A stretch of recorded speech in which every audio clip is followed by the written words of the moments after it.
বিশ্বনবী একবার আসরের নামাজের সেজদা লম্বা করে দিলেন।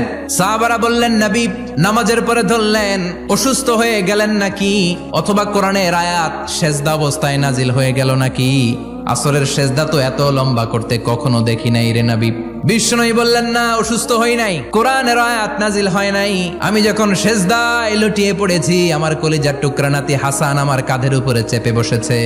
আমি যদি সেজদা থেকে মাথা উঠাই হাসানের কষ্ট হয়ে যাবে, তাই আসরের একটা সেজদা আমি ইচ্ছা করেই লম্বা করে দিয়েছি।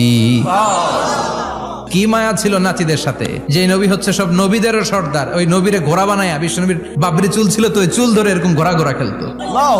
বিশ্বনবীর কাঁধে বসে বিশ্বনবীর বাবরি চুল টেনে টেনে কয়, এটা আমার ঘোড়া। হাসান হুসাইনের গায়ের এমন কোন জায়গা নাই যে জায়গায় বিশ্বনবী চুমা দেয় নাই। আর বলতেন, রাইহানা চাইনি ফিদ দুনিয়া, হাসান আর হুসাইন হলো আমার দুনিয়ার সুগন্ধি। এজন্য ছোট বাচ্চাদেরকে মসজিদ থেকে তাড়িয়ে দেয়া যাবে, এদেরকেও নিয়ে যান।